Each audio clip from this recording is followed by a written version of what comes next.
Plusieurs lignes de la parole mènent à une seule ligne, celle de la vérité éternelle.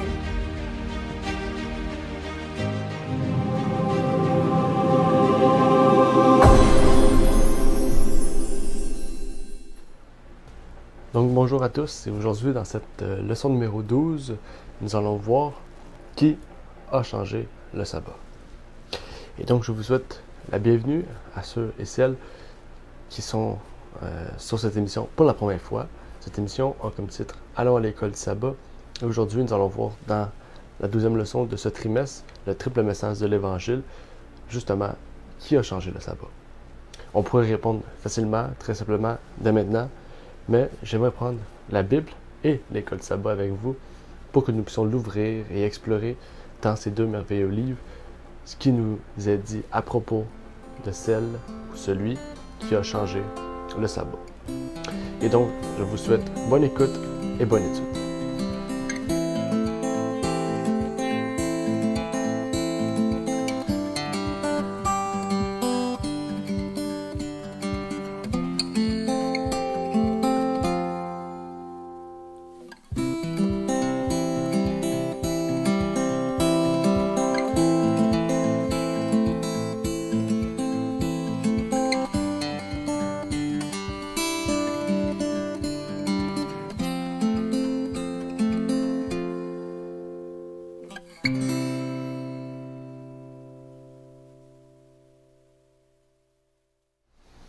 Donc bonjour, et aujourd'hui donc, on approche de la fin de ce trimestre-ci.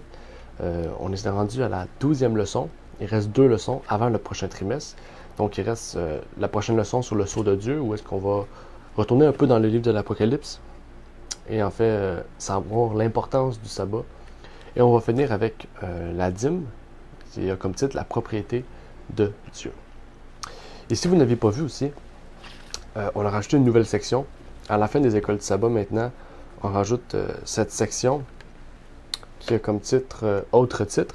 Dans le fond, qui va... ici, on voit les photos, mais peut-être qu'on aura plus de titres, on mettra différentes choses. Mais ici, à la fin de la page, on va mettre les différents titres qu'on offre aussi. Et donc, dans le prochain trimestre, il va y en avoir un nouveau. Donc, je ne vais pas vous dire quel ce sera. Mais dans 2 semaines, vous aurez donc un nouveau cahier qui portera maintenant sur Daniel. Et donc, ce 4e trimestre sur Daniel, on va parler beaucoup des premiers chapitres, donc de 1 à 9. On va vraiment parler beaucoup du chapitre 1 à 9. 10, 11 et 12, on va en parler un peu moins, mais on va y parler. On va pouvoir peut-être l'explorer un peu. Et donc, je vous prie de pouvoir vous le procurer. Il sera disponible très bientôt, soit en format PDF ou en format papier. Si vous voulez vous le procurer, vous pourrez aller sur notre site. Il est au prix de 5 $ pour la copie. Et donc, pour commencer, on va commencer par les invitations habituelles, à savoir de pouvoir suivre notre chaîne YouTube, donc de pouvoir vous abonner, d'activer la cloche si vous voulez l'activer. Par la suite, vous pouvez liker cette vidéo et surtout, le plus important, c'est de partager cette vidéo pour que tous ceux et celles qui veulent justement connaître qui est celui qui a changé le sabbat puisse le découvrir dans cette vidéo. Et donc, c'est mon appel aujourd'hui de pouvoir partager cette vidéo pour que de plus en plus de gens puissent non seulement faire cette école de sabbat, mais qui puissent aussi connaître cette émission qui vient peut-être rajouter une couche de plus de cette émission. Et c'est le but en fait du moniteur. Et déjà, vous avez vu ici peut-être les 2 petites citations dans la place du sommaire. Et donc, ces citations-là montrent l'importance de l'école de sabbat et que tout chrétien devrait le faire. Et donc, si vous avez des questions ou des commentaires, vous pouvez nous les dire directement dans la vidéo. Et si c'est une question plus privée, vous avez une prière à faire, à demander ou peu importe, vous pouvez nous contacter sur contact@lignesurligne.ca. Et donc, avant de commencer, je vais faire une courte prière et par la suite, on pourra voir qui est celui qui a changé le sabbat. Prions. Notre Père qui est aux cieux, j'aimerais te prier, Seigneur, pour te remercier pour ce que tu as pu faire dans notre vie. Tu as pu nous permettre aujourd'hui d'être réunis pour justement comprendre ce que tu nous dis à propos de ta parole. Tu nous permets d'avoir ce guide de l'école sabbat que nous faisons à chaque trimestre, Seigneur, qui nous relate différents faits dans ta parole. Puisses-tu donc nous permettre que ce dernier trimestre qui aura lieu bientôt au sujet de Daniel puisse nous permettre de bien comprendre justement tout l'Apocalypse et tout le livre de Daniel, Seigneur. Et par la suite, que tu puisses nous donner à cœur d'autres sujets importants de ta parole. Et que tu puisses faire en sorte que de plus en plus de personnes puissent vouloir faire ces écoles du sabbat, Seigneur. C'est ma prière au nom de ton Fils Jésus-Christ. Amen. Donc aujourd'hui, comme j'ai dit tout à l'heure, on va voir celui qui a changé le sabbat ou du moins a voulu émettre son autorité au-dessus de celle de Dieu. Et déjà, je vais vous donner l'élément de réponse, en fait, je vais vous donner la réponse. On parle bien sûr de la papauté, mais là on va voir pourquoi en fait on parle de elle. Parce que, en fait, c'est facile à dire, de dire quelque chose sans les preuves. Et souvent, c'est ça qu'on fait. Quand on parle de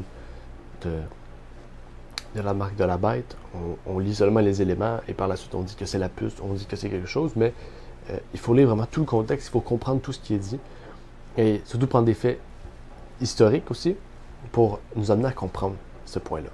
Et donc pour arriver à cette conclusion-là, qui n'est pas une conclusion que moi-même je me suis fait ou que les adventistes se sont fait, c'est une conclusion qui est biblique et historique. Il ne faut pas oublier que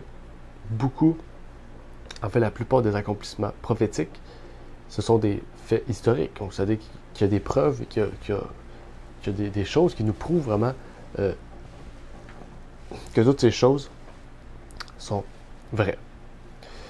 Et donc, c'est ça qu'on va voir aujourd'hui. Et donc, aujourd'hui, on va parler beaucoup de l'histoire. Et avant tout, j'aimerais pouvoir citer quelques termes bibliques qui nous parlent de la même personne, ou de la même chose, en fait. Ici, on sait que c'est la papauté, puisque j'ai dit la conclusion. Mais là, on va rentrer vraiment dans le sujet, on va commencer par le départ. Donc, on retrouve 4 termes importants dans la Bible qui nous parlent de la même personne et qui sont cités par différentes personnes. On nous parle de la petite corne dans Daniel 7, verset 8. On nous parle de la bête dans Apocalypse 13, verset 1. On nous parle de l'homme du péché dans 2 Thessaloniciens 2, verset 3. Et, dans le même texte, du fils de la perdition. Et ces 4 termes-là nous parlent de la même puissance. Et comment on fait pour le savoir? En fait, quand on prend les caractéristiques, on prend ce qui est décrit de ces choses dans la Bible, en fait, on voit que la Bible nous relate les mêmes personnes. Et en fait, on retrouve ces 4 termes-là, c'est référent à la papauté. Et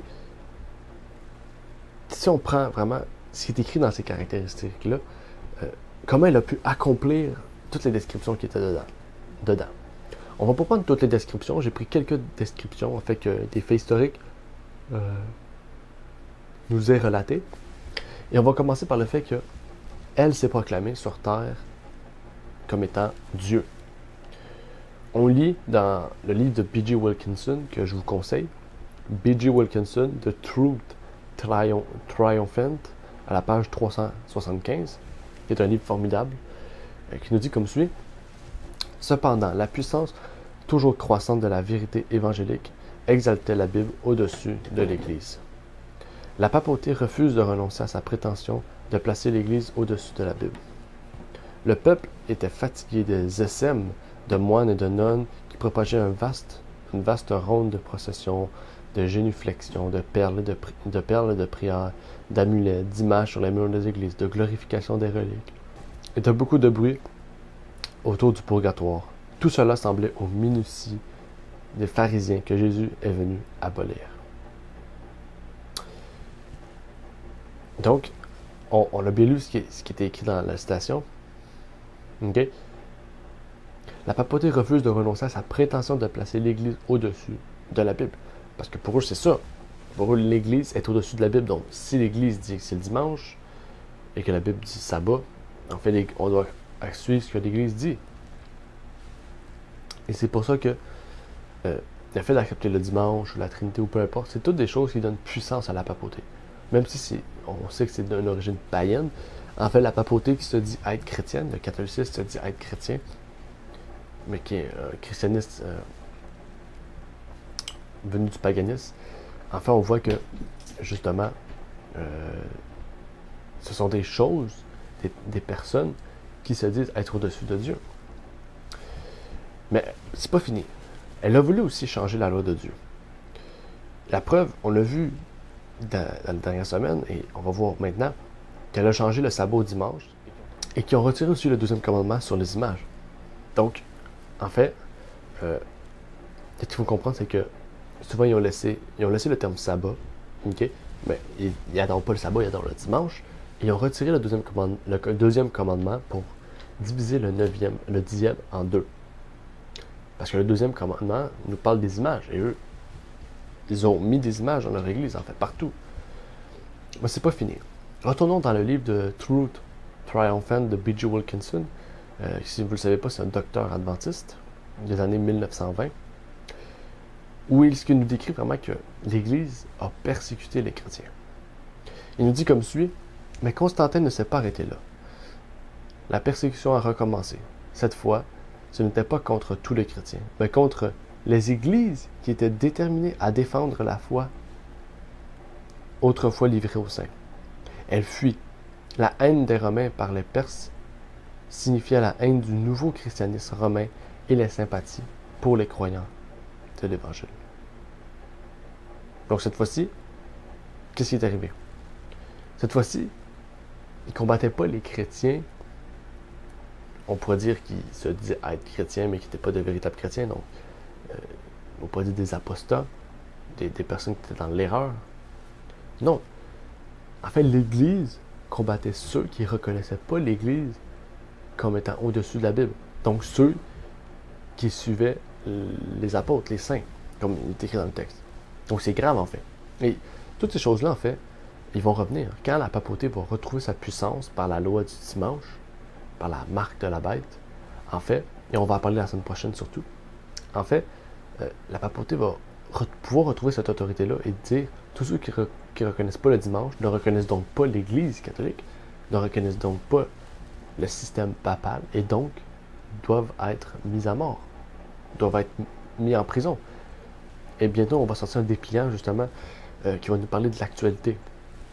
Dans le fond, on a décidé de faire un document sur la loi du dimanche, la loi mondiale, mais d'après l'actualité. Donc, on va prendre des faits, des citations actuelles de ce que la papauté prépare, et on a fait un nombre de dépliants sur ce que la Bible nous dit sur la marque de la bête, etc. Donc, c'est toutes des choses, en fait, qu'il faut comprendre, qu'il faut bien comprendre, et que les gens doivent comprendre aussi. Mais il y a des gens, des fois, que quand on leur parle de Dieu, c'est difficile, et où ils ne veulent rien savoir. Donc, il vaut mieux leur parler de l'actualité, de qu'est-ce qui se passe en ce moment dans ce monde, pour leur ramener le message. Et on va finir avec un autre texte de Truth Triumphant, à la page 54 et 55, où est-ce qu'il nous dit justement que la papauté a falsifié la vérité. Il nous dit comme suit, quand elle dit « Elle voudra changer les temps et la loi », la papauté a transmis au monde une Bible indéfinie et incomplète. Alors qu'elle reconnaissait dans une certaine mesure les livres de la Genèse à l'Apocalypse, elle y ajouta 7 autres livres non considérés comme canoniques par les autorités citées plus haut. Dans la Vulgate latine de la papauté, elle a adopté un texte du Nouveau Testament comportant des passages radicalement différents de ceux du texte reçu. Elle a également mis les décrets des conciles et les bulles des papes sur le même pied que les livres de la Bible. En d'autres termes, avec l'Église catholique romaine, les Écritures sont toujours en cours d'élaboration. La papauté exalte l'Église au-dessus de la Bible. Le cardinal Gibbon déclare « Les Écritures ne contiennent pas à elles seules toutes les vérités qu'un chrétien est tenu de croire. » Et c'est pour ça qu'ils disent « On a foi en la Trinité, mais la Trinité dans la Bible n'a pas de preuve, de soutien biblique. » En fait, il faut reconnaître ces choses-là. La non-immortalité de l'âme, la Trinité, le dimanche, le péché originel, tout ce qui vient de la papauté, ce sont des choses qui n'ont aucun soutien de la Bible. En fait, il faut que l'Église les reconnaisse avant tout, puis par la suite, on peut essayer de trouver des preuves bibliques. Et c'est ça qu'il dit ici. En fait, les doctrines que l'Église catholique a, ok, en fait, ne se trouvent pas toutes dans la Bible, ou soi-disant dans la Bible. Parce que dans les Écritures, comme il vient de le dire, M. Gibbons, au moins il est honnête, M. Gibbons reconnaît justement que dans la Bible, il n'y a pas toutes les vérités. En fait, l'Église est au-dessus de la Bible, donc c'est pour ça que l'Église doit dire des vérités pour compléter les Écritures. Donc c'est grave en fait. Donc c'est encore plus grave. Quand on reconnaît la Trinité, qui n'est pas biblique, qu'on accepte par la foi, on reconnaît aussi l'autorité de l'Église catholique. On reconnaît que l'Église est au-dessus de la Bible. Quand j'ai l'Église, c'est l'Église avec le grand E. N'oubliez pas le grand E de l'Église.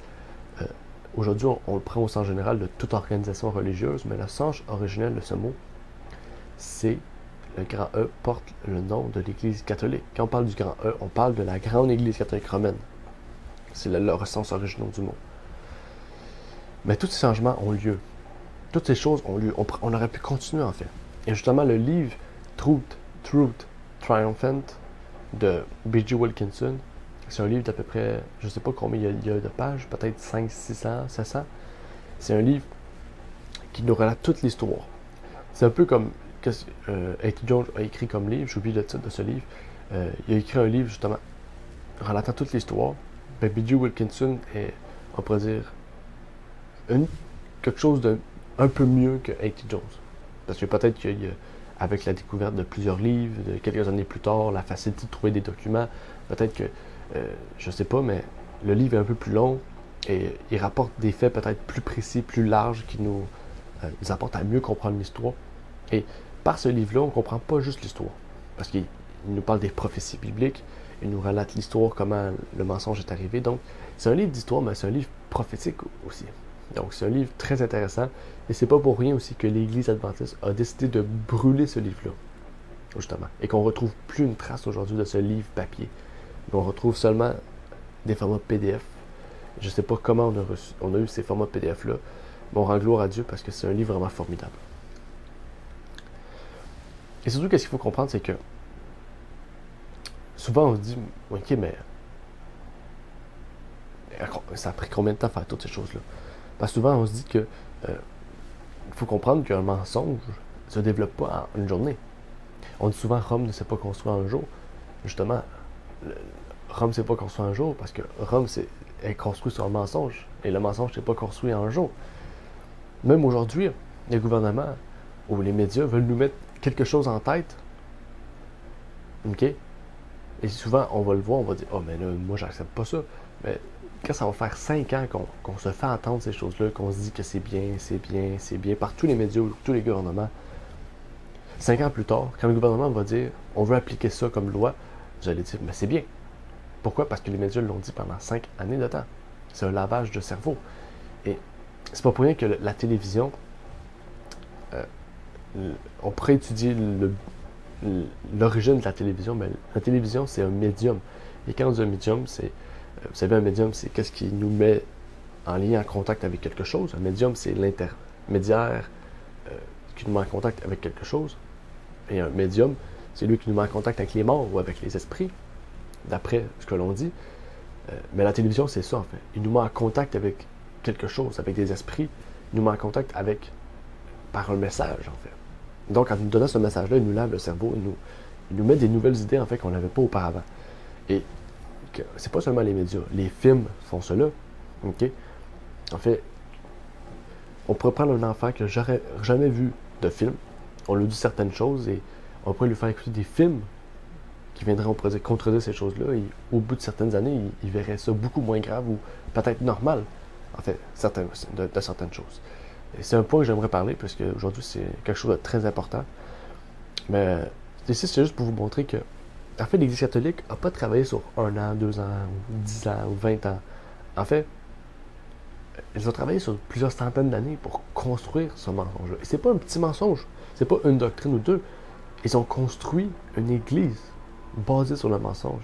Ils ont construit une Église qui a persécuté les saints pendant 1260 jours. Ils ont construit une Église auquel ils ont brûlé les livres de la vérité. Et on pourrait en dire plein. Les Ariens, justement, Arius, avait écrit des chants sur le Père et le Fils, et tous ces chants-là ont été brûlés. On les retrouvera plus jamais. Et les gens dans les bateaux chantaient ces chants-là, et quand les catholiques l'entendaient, en fait, soit qu'ils tuaient ces gens-là, ou soit qu'ils les mettaient en prison, ou qu'ils brûlaient leurs livres. En fait, la vérité a été détruite. Parce qu'aujourd'hui, la papauté utilise les mêmes méthodes pour détruire la vérité. Et la Bible nous dit dans 2 Pierre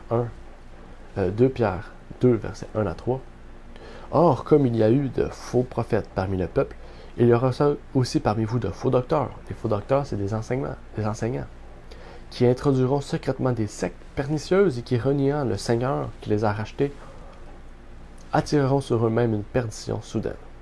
Et plusieurs suivront leur doctrine de perdition, et la voix de la vérité sera blasphémée à cause d'eux. Et par cupidité, ils trafiqueront de vous au moyen de paroles trompeuses. Mais depuis longtemps, leur condamnation ne s'arrête pas, et leur perdition ne sommeille point. Et ça, dans les 3 premiers chapitres de l'Apocalypse, dans les 7 églises, on remarque que dans les 3 premières églises, il y a un changement. On voit qu'ils ont perdu leur premier amour, qu'il y a eu la secte des Nicolaïtes, la synagogue de Satan, on parle par la suite de Jézabel. On voit vraiment que dans les autres églises, on ne parle pas de la même chose. Vous voyez, les 3 premières églises, les 4 dernières églises sont construites différemment. Les 3 premières églises, on voit qu'il y a un changement dans l'église. Il y a la perte de la vérité, la construction d'un mensonge. Et quand on parle de Jézabel, on parle de la synagogue de Satan, on ne parle pas de 1 ou 2 personnes. Les Nicolaïtes, on pourrait parler d'un groupe de personnes qui a apostasié. Mais quand on parle de la synagogue de Satan, on parle d'une église, en fait. On parle de quelque chose de plus gros, d'une structure organisationnelle qui a commencé à prendre la place au lieu de l'église de Christ. Et on voit le résultat dans la 4e église, on voit qu'il y a une persécution, on voit qu'il y a un problème dans cette église-là. Et dans la 5e, la 6e et la 7e, on voit en fait que maintenant, le problème dans la 5e, la 6e et la 7e, ce n'est plus l'introduction du mensonge, en fait. C'est que, à cause du mensonge, les églises sont maintenant froides. Les églises ont perdu le feu à cause qu'ils ont perdu le premier amour. Ils ont perdu la chaleur. Ils ont perdu le feu de l'esprit à cause du premier amour. Et c'est ça, on voit le changement. Et on voit aujourd'hui qu'on est touché par ces choses-là. Laodicée aujourd'hui, c'est pas seulement l'église adventiste, en fait. On voit que tous les chrétiens sont dans Laodicée et on nous appelle à retourner dans Philadelphie. Mais Philadelphie, justement, c'est le retour dans la vérité, le retour dans cet esprit-là. Et c'est là qu'il faut comprendre, en fait, Laodicée pour retourner dans Philadelphie. C'est difficile, mais il faut reconnaître que on est peut-être tous là-dedans. Et c'est même pas moi qui va le confirmer, en fait, mais même la propre Église, l'Église catholique reconnaît avoir changé ces jours-là, avoir changé, détourné le jour du sabbat au premier jour de la semaine, à savoir le dimanche. Dans le Catholic Record du 1er septembre 1923, on lit « Nous avons donc la voix autoritaire de l'Église, la voix du Christ lui-même. L'Église est au-dessus de la Bible. Et ce transfert de l'observation du sabbat du samedi au dimanche est la preuve affirmant ce fait. Niez l'autorité de l'Église et vous n'avez plus d'explication ou de justification adéquate ou raisonnable pour la substitution du sabbat pour le dimanche dans le 3e, 4e chez les protestants commandement de Dieu. » Que je vous avais dit tout à l'heure, si on ne reconnaît pas l'autorité de l'Église, en fait, on ne devrait pas observer le dimanche. C'est lui qui le dit. Donc, c'est-à-dire que même lui-même, par exemple, la personne qui a écrit ça, par exemple, que cette personne-là ne reconnaît plus l'Église, en fait, il va accepter le sabbat. Mais pourtant, aujourd'hui, les protestants, on pourrait demander aux protestants, est-ce que tu reconnais l'autorité de l'Église catholique? Et s'il ne reconnaît pas l'autorité de l'Église catholique, tu lui sors cette citation-là et tu lui dis, mais pourquoi tu observes le dimanche? Parce que, en fait, tu ne crois pas à l'autorité qui a dit qu'il faut observer le dimanche. Si tu crois en Dieu, tu devrais observer le sabbat. On pourrait continuer avec Monseigneur Gaston de Ségur, Causerie sur le protestantisme d'aujourd'hui, à la page 207, où il dit « L'observation du dimanche non seulement ne repose point sur la Bible, mais est en contradiction flagrante avec la lettre de la Bible qui prescrit le repos du sabbat au samedi. C'est l'Église catholique qui a transporté ce repos au dimanche. de sorte que l'observation du dimanche par les protestants est un hommage rendu, malgré eux, à l'autorité de l'Église. Acceptez enfin le dimanche, premier jour de la semaine, plutôt que le samedi, le sabbat. Reviens à adorer la papauté plutôt que Dieu. Reviens à adorer l'homme plutôt que Dieu. Reviens à accepter la marque de la bête plutôt que le sceau de Dieu. C'est dire que la papauté, l'Église, qui a l'autorité de Dieu, à être au-dessus du Créateur lui-même. Et on pourrait continuer avec l'histoire. On pourrait continuer. Il y a plusieurs autres faits qui nous débattent, qui nous montrent ces choses-là. Mais j'aimerais m'arrêter pour aujourd'hui. C'est une plus courte leçon, je le sais, mais je voulais vraiment parler de certains faits pour vous prouver, vous montrer que il y a bien une personne qui a changé le sabbat. Il y a bien une personne qui s'est dit avoir l'autorité au-dessus de Dieu lui-même. En fait, son autorité vient du dragon. Et on pourrait dire que le dragon, c'est la Rome païenne, puisque la Rome papale a reçu son pouvoir de la Rome païenne, mais c'est Satan lui-même qui a donné son autorité. Satan lui-même s'est pris pour Dieu lui-même, pour donner l'autorité à la papauté de changer le sabbat en dimanche. Et donc, je vous prie de faire d'autres recherches historiques, d'utiliser des livres d'histoire sur le sujet, et surtout utiliser les propos même de l'Église catholique. Il y a même certains protestants qui affirment justement qu'ils observent le dimanche parce qu'ils reconnaissent l'autorité de l'Église. Il y a même certains observateurs du dimanche qui disent qu'ils observent le dimanche tout en sachant que le sabbat, c'est le vrai jour de repos. Ils sont honnêtes, mais ils reconnaissent qu'ils sont dans l'erreur, ils reconnaissent qu'ils sont dans le mensonge, ils reconnaissent qu'ils se sont apostasiés. Et ça, c'est très grave en fait. Savoir que tu as tort, mais rester dans ton tort. Savoir que tu es dans l'erreur, mais rester dans l'erreur. Je ne sais pas quoi répondre à cela. Mais j'aimerais vous donner un appel, l'appel du jour, qui nous dit comme suit.